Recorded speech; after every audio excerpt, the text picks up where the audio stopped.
அவன் பையன் பிறந்துட்டான் என்பதை இந்த நாதஸ்வர கலைஞன் கேட்ட அந்த வினாடி வேக வேகமாக வீட்டுக்கு வந்து தன்னுடைய நாதஸ்வரத்தை எடுத்து தெருவில் உட்கார்ந்து அந்த ஊருக்கே கேட்கிற மாதிரி ஒரு இசையை வாசிக்கிறார். அவ்வளவு ஆனந்தம், அவ்வளவு சந்தோஷம். ஒரு கலைஞனுக்கு தன்னுடைய மகிழ்ச்சியை சாக்லேட் கொடுத்தில்ல, ஸ்வீட் வாங்கி லட்டு கொடுத்தல, எனக்கு பையன் பிறந்த வாசித்து அதை அனுபவிக்கிறான். உயிரே போனாலும் இனிமேல் இந்த நாதஸ்வரம் வேணாம். சரி, எப்படி பொழைப்ப? ஹோட்டலில் சர்வர் வேலை செஞ்சு பொழைச்சிக்கிறேன் என்று நாதஸ்வரத்தை வீட்டில் போட்டு அவன் ஒரு ஹோட்டலுக்கு சர்வர் வேலை செய்ய போய்விடுவான். கலை மனிதர்களை தொடர்ந்து அதை அங்கீகரிக்க முடியவில்லை என்றால், அதை பற்றி கொள்ள முடியவில்லை என்றால், ஹோட்டலுக்கு சர்வராகவும் தெருவில் பிச்சைக்காரனாகவும் அனுப்பி கொண்டே இருக்கிறது. அந்த பையன் ஒரு ஹோட்டலுக்கு சர்வராக போய்விட்டான். ஆனால் அவனால் அங்கேயும் நீடிக்க முடியவில்லை. எந்த கலைஞராலும் அப்படி நீடிக்கவே முடியாது. ஒரு நாதஸ்வரத்தை விட்டு விட்டு இந்த பழியை அவனால் தீர்த்து கொள்ளவே முடியாது. நம்பர்களே, ஒரு வகையில் கலைஞர்கள் இந்த உலகத்தில் பிறப்பதால் மட்டும்தான் இந்த உலகம் நீர்மையாக இருக்கிறது, ஈரமாக இருக்கிறது, மழை பெய்கிறது என்று நான் சொல்லிக்கொள்ள விரும்புகிறேன். இவளுக்கு பிரசவம் பார்க்கிற நர்ஸுகிட்ட கேட்பா, நான் இலங்கைக்காரி, என் வீட்டுக்காரு வியட்நாம்காரன், நாங்கள் கருவை தானமாக பெற்றவன் ஒரு ஆப்பிரிக்காக்காரன், எங்கள் 3 பேருக்கும் சேர்ந்து பிறக்கிற இந்த குழந்தை என்னவாக ஐயா பிறக்கும், என்னவாக அம்மா பிறக்கும் என்று கேட்கிற போது, இதுதான் ஒரிஜினல் அமெரிக்கக்காரி என்று அந்த நர்ஸ் பதில் சொல்வார். நம்ம நாமக்கல் தங்கம் கேன்சர் சென்டர்ல ரோபோட்டிக் மூலமா அதிநவீன புற்றுநோய் அறுவை சிகிச்சை செய்யறதுனால நம்ம கிட்னியை இழக்க வேண்டியதில்லை, கிட்னியும் பாதுகாப்பா இருக்கும். தங்கம் ஹாஸ்பிட்டல், நாமக்கல். அவன் மழைக்கண் என்று ஒரு தொகுப்பு போட்டிருக்கிறான். அந்த மழைக்கண் தொகுப்புக்கு பிறகு அநாகத நாதம் என்று ஒரு கதை எழுதியிருக்கார். பிரமாதமான கதை. என்னன்னா, இதே மாதிரியான ஒரு நாதஸ்வர குடும்பம். எல்லா திருவிழாக்களிலும் எல்லா விசேஷங்களுக்கும் நாதஸ்வரம் வாசிக்கிற ஒரு குடும்பத்திலிருந்து செந்தில் ஜெகநாதன் அந்த கதையை ஆரம்பிக்கிறான். அந்த அப்பா அப்படியே வழன்னு கருணாக பாம்பு மாதிரி இருக்கிற அந்த நாதஸ்வரம் தான் அந்த வீட்டுக்கு உயிர். அந்த நாதஸ்வரத்திலிருந்து இசைத்த கீர்த்தனைகள், அந்த நாதஸ்வரத்திலிருந்து பிரவகித்த இசை, இது எல்லாம் அந்த வீட்டை நிர்வகித்திருக்கிறது. நண்பர்களே, ஒரு கலைஞன், ஒரு எழுத்தாளன் எவ்வளவு உச்சத்தில் எழுத முடியும் என்று செந்தில் ஜெகநாதன் ஒரு இடத்தில் எழுதியிருக்கிறான். இந்த நாதஸ்வர கலைஞனுக்கு ஒரு பையன் பிறக்கிறார். அவன் பையன் பிறந்துட்டான் என்பதை இந்த நாதஸ்வர கலைஞன் கேட்ட அந்த வினாடி வேக வேகமாக வீட்டுக்கு வந்து தன்னுடைய நாதஸ்வரத்தை எடுத்து தெருவில் உட்கார்ந்து அந்த ஊருக்கே கேட்கிற மாதிரி ஒரு இசையை வாசிக்கிறார்.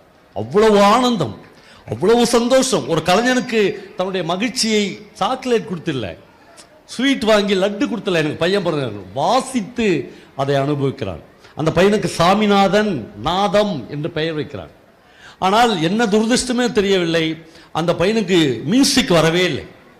அவனை யார்கிட்டயோ சேர்த்து விடுறாங்க. எல்லா இடத்திலிருந்தும் அவன் துரத்தப்படுறான். அவனுக்கு ஒரு கட்டத்தில் மிகுந்த அங்கலாய்ப்பும், நமக்கு மியூசிக்கே வரலையே என்று அவன் ஏங்க ஆரம்பிக்கிறான். கடைசியாக வைத்தியநாத ஐயர் என்று ஒருத்தட்ட அவனை சேர்த்து விடுறாங்க. அவர்கிட்ட என்ன கண்டிஷன்னா, அவர் உனக்கு கத்தே கொடுக்க மாட்டார், நீ அவர்கிட்ட கத்துக்கவே வேணாம், அவருடைய மூச்சு காற்று உன் மேலே பட்டாலே நீ நாதஸ்வரம் வாசிப்பாய். அவ்வளோ பெரிய ஆள். அவருக்கு சும்மா எடுபடியாது. அப்படிதான் நம்முடைய பாரம்பரியங்கள் நம்ம போய் சேர்த்து அப்படி தள்ளி விடுவாங்க படுகுழியில். அதெல்லாம் நம்பி இந்த பையன் அவர்கிட்ட வாசிக்க போயிடுவான். இப்போ அவர் வாசிக்கும் போது இவன் முன்னாடி உட்காந்து கவனிப்பான், அவர் எப்படிலாம் வாசிக்கிறாரு. அவர்கிட்ட இருந்து என்னத்தை கற்றுக்கணும்னு தெரியல. அப்புறம் கொஞ்சம் கொஞ்சமாக ஒரு 2-3 வருஷம் அவருக்கு என்னெல்லாம் அவன் பண்ணுவான்னா, அவருடைய பாதரட்சைகளை எடுத்து வைப்பான், அவருக்கு வெத்தலைப்பாக்கு போட்டு அந்த வெத்தலை செல்லத்தை கொடுப்பான், அவருக்கு சொம்புல தண்ணி கொடுப்பான். நாம் சினிமாவில் பார்த்திருப்போம். இந்த காட்சிகளை எல்லாம் இந்த பையன் அவருக்கு சேவகமாக செய்வான். அதற்கு பதில் அவர் தர வேண்டியது இசை. தனக்கு வராமல் போன அந்த நாதஸ்வரத்தை எப்படியாகிலும் வைத்தியநாத ஐயர் தனக்கு கற்றுக் கொடுத்து விடுவார் என்று அவன் நம்புவான். ஆனால் சில கச்சேரிகளில் அவனை உட்காந்து இந்த தாளம் போட வைப்பாங்க, பார்த்துக்கிறீங்களா? அவன் தான் லாஸ்ட் அசிஸ்டன்ட் இந்த கச்சேரி வாசிக்கிறவங்களுக்கு. ஒன்றுமே அவனால் கற்றுக்க முடியலன்னா தாளம் போட விட்டுருவாங்க. அந்த தாளத்தையே இவனால் சரியாக போட முடியாது. பல தடவைகள் வைத்தியநாத ஐயர், இப்போ நீங்களாம் ஆடியன்ஸ் உட்காந்துங்களா, உங்கள் யாருக்கும் தெரியாமல் பக்கத்தில் தவுல் அடிக்கிறார்ல, அந்த தவுல் அடிக்கிறவருடைய அங்கவஸ்தத்தை வாங்கி தவுல் மேலே போட்டு தவுலில் அடிக்கிற அந்த கொம்புக்குதில் அதில் 4 இடி இடிப்பார் மேடையிலே. பார்த்துருக்கிற நமக்கு தெரியவே தெரியாது. அவர் ஏதோ வெத்தலைபாக்கு போடுறாரு அல்லது அவனை ஆராதிக்கிறாருன்னா நமக்கு தெரியும். இப்படி இவன் அவமானப்பட்டு ஒரு நாள் அம்மாட்ட வந்து எனக்கு வந்து மியூசிக்கே வரல, எனக்கு வந்து நாதஸ்வரம் வாசிக்கவே வரல, பயங்கரமாக அழுது கூப்பாடு போடுவான். ஆனால் உடனே அவர்கிட்ட இருந்து நிற்க மாட்டான்.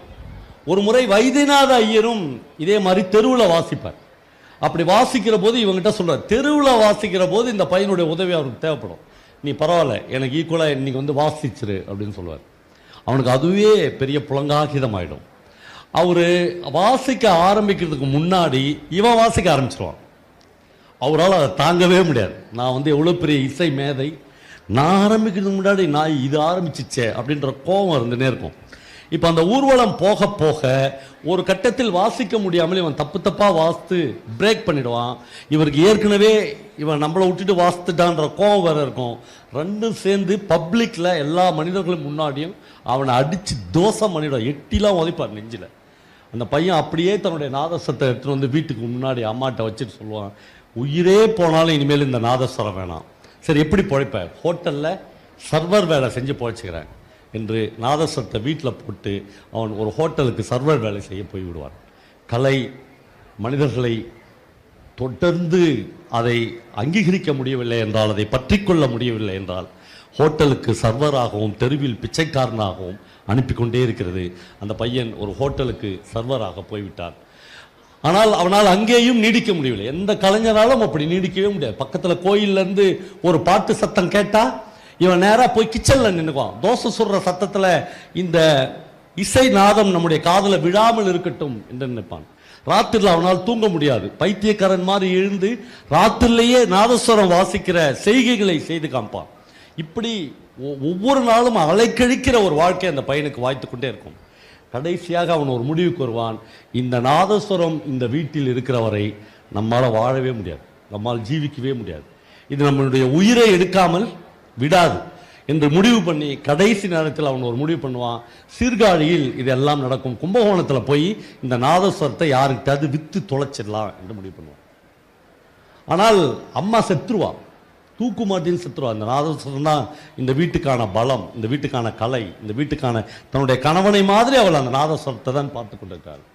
அவன் ஒரு நாள் சீர்காழியிலிருந்து கும்பகோணம் புறப்படுகிற ஒரு பஸ்ஸுக்கு ஓடி போய் பஸ்ஸில் ஏறுவான். ஏறி கையில் இந்த நாதஸ்வரத்தை பிடித்துக்கொண்டே இருப்பான். பக்கத்தில் உட்காந்துக்கிற ஒரு ஆள் கேட்பார், இது என்ன ஊதுகுழலா, இவ்வளோ சின்னதா, எவ்வளோ பெரிய நாதஸ்வரம், இது எவ்வளோ நேரம் பிடிச்சின்னு வருவேன், லக்கேஜ் வைக்கிற இடத்துல இதை வை என்று வாங்கி அவர் தான் வைப்பார். அந்த ஆள் அவருக்கு நல்லா மாம்பழ கலரில் ஒரு சட்டப்பட்டுப்பார், நல்லா ஞாபகம் இருக்கும். கும்பகோணத்தில் போய் இறங்கி பஸ்ஸிலேருந்து கொஞ்சம் தூரம் போயிடுவான். போன உடனே தான் அவருக்கு ஞாபகம் வரும், நாதஸ்வரத்தை பஸ்ஸிலே விட்டோம். அம்மா கேட்டால் பஸ்ஸில் போகும்போது நாதஸ்வரம் தொலைஞ்சிச்சுன்னு சொல்லிடலாம் என்று நினைத்து கொண்டே போவான். போய் லக்கேஜ் வைத்த இடத்துல பார்த்தா நாதஸ்வரம் இருக்காது. நம்ம சும்மா அப்படி நினைச்சோம், ஆனால் உண்மையிலேயே நாதஸ்வரம் தொலைஞ்சிச்சு. அவனால் அதை தாங்கிக்கவே முடியாது, புரண்டு அந்த பஸ் ஸ்டாண்டில் அழுவான். அந்த கண்டக்டர்கிட்ட போய் முறையிடுவான், நான் வந்து ஓடி வந்து ஏறினேன். என்ன ஊரில் ஏறினேன்? சீர்காழிலேருந்து 5 கிலோமீட்டரில். அப்போ நாதஸ்வரம் என் கையில் இருந்துச்சு, இங்கே தான் சார் வச்சேன், எங்கேயோ தொலைஞ்சிச்சு.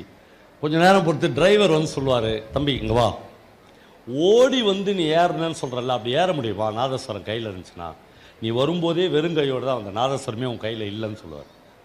அவனுக்கு ஒரே குழப்பமாக இருக்கும். ஒரு மனநிலை பாதிக்கப்பட்டவன் மாதிரி மறுபடியும் சீர்காழிக்கு வந்து அங்கிருந்து போய் தன்னுடைய வீட்டுக்கு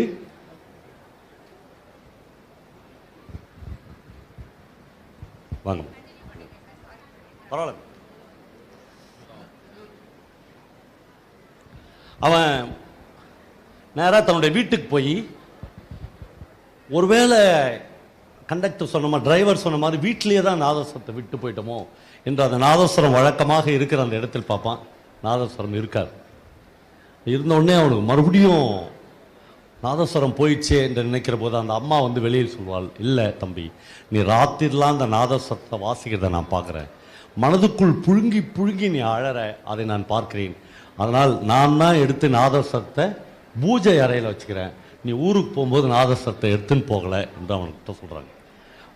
அவன் வந்து அந்த இரவு மறக்க முடியாத இரவு நண்பர்களே. ஒரு கலைஞனாக பிரவாகம் எடுக்கிற இரவு. அவன் அந்த நாதஸ்வரத்தை உரையிலிருந்து கழட்டுகிறான். இரவு 11 மணி. மெதுவாக வைத்து ஊத ஆரம்பிக்கிறான். வாழ்நாளில் சாமிநாதனுக்குள் அப்படி ஒரு இசை பிரவாகம் இருக்கும் என்று இந்த உலகத்துக்கு, அந்த ஊருக்கோ யாருக்குமே தெரியாது. அவன் அந்த மியூசிக்கை வாசிக்க வாசிக்க வாசிக்க அம்மா பக்கத்தில் ஒரு ஈரிழை துண்டோடு உட்காந்து அவன் மீது வழிகிற வேர்வையை வழித்து வழித்து வழித்து துடைத்து துடைத்து போடுவாள். காலையில் குங்குமம் போட்டு கழுத்துலையும் நெத்திலையும் வச்சு அனுப்பியிருப்பாள். ஒரு கட்டத்தில் அவனுடைய தொண்டை பொத்துக்கொண்டு ரத்தம் ஊத்துகிறதோ என்று அவள் கையை வைத்து அவனுடைய தொண்டையில் பார்ப்பாள். இல்லை, அது குங்குமம் வழிந்து வருகிறது என்று துடைத்து போடுவாள். ஊர் ஜனங்கள், ஊரே ஒரு மனிதன் கூட தூங்காமல் எல்லோரும் என்னுடைய நாதஸ்வரத்துக்கு அடிமையாகி அந்த வீட்டின் முள் வந்து நிற்பார்கள். இப்படிப்பட்ட ஒரு கலைஞனின் வாழ்க்கையை ஒரு நாதஸ்வரத்தை விட்டு இந்த பழியை அவனால் தீர்த்து கொள்ளவே முடியாது. நம்மளே ஒரு வகையில் கலைஞர்கள் இந்த உலகத்தில் பிறப்பதால் மட்டும்தான் இந்த உலகம் நீர்மையாக இருக்கிறது, ஈரமாக இருக்கிறது, மழை பெய்கிறது என்று நான் சொல்லிக்கொள்ள விரும்புகிறேன். இன்னொரு 10 நிமிஷம், 5 நிமிஷம், 5 மினிட்ஸ். ஓகே, நம்மளே நான் முதல் தேங்க்யூ மேடம். கலெக்டரே சொல்லிட்டாங்க சார். அப்போ உங்கள் தேங்க்யூ மேடம். இல்லை, நான் வரும்போதே முதல்ல வந்து என்னுடைய நண்பர்களுக்கும் எனக்கு ஒரு பெரிய டிபேட் நடந்துச்சு. 1 மணி நேரம் டிபேட். அது என்னன்னா, நான் முத்துலிங்கம் என்கிற உலகின் மிகச்சிறந்த ஒரு எழுத்தாளனுடைய கதையை முதலில் இப்படி ஒரு பெரிய மாஸ் மத்தியில் வாசித்து காட்ட வேண்டும் அப்படின்னு நினச்சேன். இவங்கெல்லாம் சொல்லிட்டாங்க, நீ பெரிய தற்கொலைக்கு முயற்சி பண்ணுற, வாசிக்கிற ஒரு விஷயத்தை கேட்கிற மனநிலை இன்னும் தமிழ் வாசகர்களுக்கு வாய்க்கவில்லை அப்படின்னு சொன்னாங்க. நான் சொன்னேன், அப்போ எப்போ தான் வாய்க்கிறது? அடுத்த நூற்றாண்டில் வாய்க்குமா? ஏதாவது ஒரு முயற்சி செய்து ஒரு நல்ல சிறுகதையை வாசித்து கேட்க வைக்கிற அனுபவத்தை அவர்களை அடைய செய்ய வேண்டும் என்று கேட்டுக்கொண்டேன். ஆனால் இப்படி ஒரு பெரிய மாஸ்ல அது முடியாது.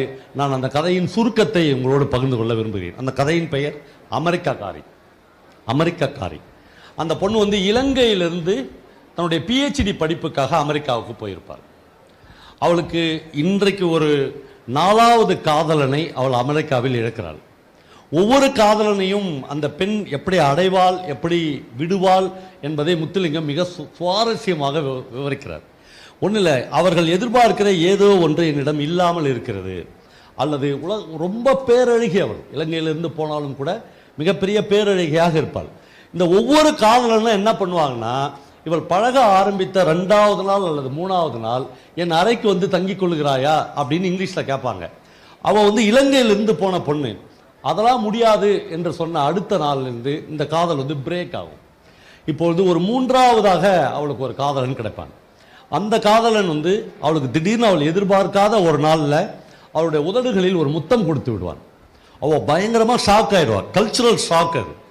அவன்கிட்ட கேட்பா, நீ யாரை கேட்டுறா எனக்கு வந்து ஒரு முத்தம் கொடுத்தான்னு கேட்பான். அவன் சொல்லுவான், இது என்ன பெரிய விஷயம், நான் உன் கையில் முத்தம் கொடுத்துக்கிறேன், நீ ஒன்றுமே சொல்லலை.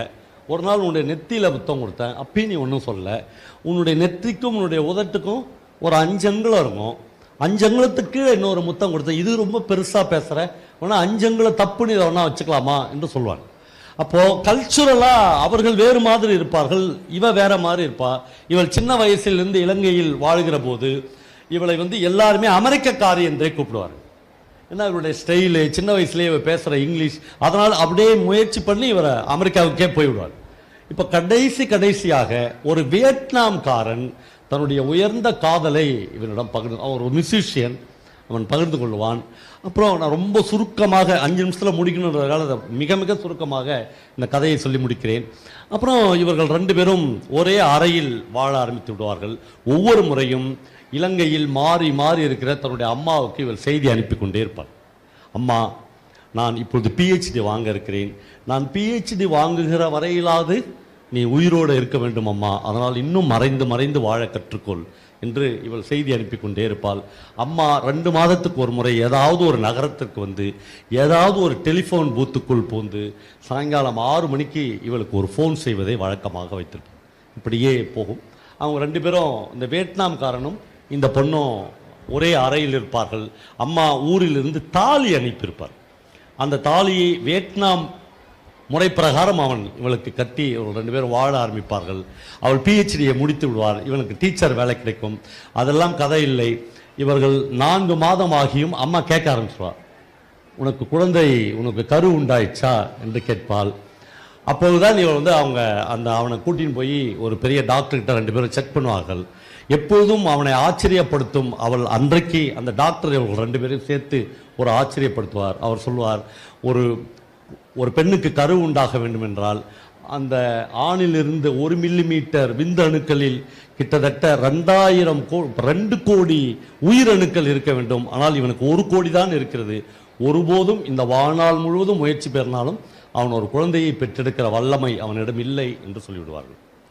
அப்புறம் அவர்கள் வீடு வாங்குவதற்காக வைத்திருந்த மொத்த பணத்தையும் செலவழித்து ஒரு ஆப்பிரிக்க மாஸ்டருடைய விந்தணுவை கடனாக பெற்று ஒரு கரு வங்கிக்கு போய் அதை தன்னுடைய வயிற்றில் 5 மாதமாக கர்ப்பமாக சுமந்து அவள் ஒரு குழந்தையை பெற்றெடுக்கிறார். அவளுக்கு இப்பொழுது ஒரு புதிய விஷயம் தோன்றுகிறது. அவங்க அம்மாவுக்கும் அவளுக்கும் நடக்கிற உரையாடலில் அவள் கேட்பாள், நான் ஒருபோதும் அமெரிக்கக்காரியாக ஆகவே முடியாதா என்னும்போது அவங்க அம்மா சொல்வார், ஆகவே முடியாது, நீ எப்பொழுதும் ஒரு இலங்கைக்காரி தான் என்று சொல்வார். அப்பொழுது அந்த அம்மா மறுபடியும் இந்த பெண் கேட்பாள், நான் ஒரு அமெரிக்கனை திருமணம் செய்து கொண்டால் அப்பொழுதும் நீ அந்த அமெரிக்கனின் மனைவியாகிய இலங்கைக்காரி தான். ஒவ்வொரு கட்டத்திலும் அவர் ஒரு இலங்கைக்காரியாகவே இருப்பாள். அவள் இவளுக்கு பிரசவம் பார்க்கிற நர்ஸுகிட்ட கேட்பாள், நான் இலங்கைக்காரி, என் வீட்டுக்காரு வியட்நாம்காரன், நாங்கள் கருவை தானமாக பெற்றவன் ஒரு ஆப்பிரிக்காக்காரன், எங்கள் 3 பேருக்கும் சேர்ந்து பிறக்கிற இந்த குழந்தை என்னவாக ஐயா பிறக்கும், என்னவாக அம்மா பிறக்கும் என்று கேட்கிற போது இதுதான் ஒரிஜினல் அமெரிக்கக்காரி என்று அந்த நர்ஸ் பதில் சொல்வாள். நண்பர்களே, அந்த கதையை முத்துலிங்கம் முடிக்கிற போது அவங்க அம்மாவுக்கு அவள் ஒவ்வொரு பேராகிராஃப்லையும் ஒரு வரி எழுதி கொண்டே இருப்பாள், அம்மா உன்னுடைய பேத்தியை பார்ப்பதற்கு இப்பொழுது இன்னும் கொஞ்ச நாளாவது நீ உயிரோடு இருக்க வேண்டும், அம்மா என் திருமணத்தை பார்ப்பதற்கு இன்னும் கொஞ்ச நாள் நீ உயிரோடு இருக்க வேண்டும் என்று எழுதி கொண்டே இருப்பாள். இப்பொழுது கடைசியாக தன்னுடைய அம்மாவுக்கு எழுதுகிறாள், அம்மா உண்மையான உன்னுடைய அமெரிக்கக்காரி பேத்தி பிறந்து விட்டாள். அவள் ஒரு இளைஞன் அவளிடம் வந்து நீ என் அறையில் தங்கிக் கொள்கிறாயா என்று கேட்கிற போது கண்டிப்பாக என் மகள் அவன் அறையில் தங்கிக் கொள்வான். கல்ச்சுரலாக அந்த பெண் இந்த உலகத்தை எப்படி எதிர்கொள்வாள் என்று முத்துலிங்கம் எழுதி கொண்டே இருக்கிறார். அவளுக்கு உதட்டுக்கும் நெத்திக்கும் இடையில் 4 அங்குல இடைவெளியில் ஒருவன் முத்தம் கொடுத்தால் அந்த இடத்திலேயே அவள் அதை பெற்றுக்கொள்ள தயாராக இருப்பாள். ஏனென்றால் அவள் ஒரு அமெரிக்கக்காரி, நான் தான் ஒரு இலங்கைக்காரியாக பிறந்து விட்டேன். கண்டிப்பாக அவள் ஒரு வியட்நாம்காரனை திருமணம் செய்வதற்கு சம்மதிப்பாள். ஆனால் மிக நிச்சயமாக அந்த 2 கோடி உயிரணுக்கள் அவனுக்கு இருக்கிறதா என்பதை டெஸ்ட் செய்த பிறகே அந்த திருமணத்தை செய்து கொள்ள அவள் சம்மதிப்பாள் அம்மா, ஏனென்றால் அவள் ஒரு அமெரிக்கக்காரி என்று அந்த கதை முடிகிறது. விஞ்ஞானமும் கலையும் லேண்ட்ஸ்கேப்பும் சேர்ந்து ஒரு எழுத்தாளனை இவ்வளவு வீரியமாக எழுத வைக்கிறது. எனக்கு பின்னால் பொன்வண்ணன் பேச இருக்கிறார், உங்களோடு சேர்ந்து அவருடைய உரையும் நான் கேட்க விரும்புகிறேன். நன்றி, வணக்கம். நம்ம நாமக்கல் தங்கம் கேன்சர் சென்டர்ல ரோபோட்டிக் மூலமா அதிநவீன புற்றுநோய் அறுவை சிகிச்சை செய்யறதுனால நம்ம கிட்னியை இழக்க வேண்டியதில்லை, கிட்னியும் பாதுகாப்பா இருக்கும். தங்கம் ஹாஸ்பிட்டல், நாமக்கல்.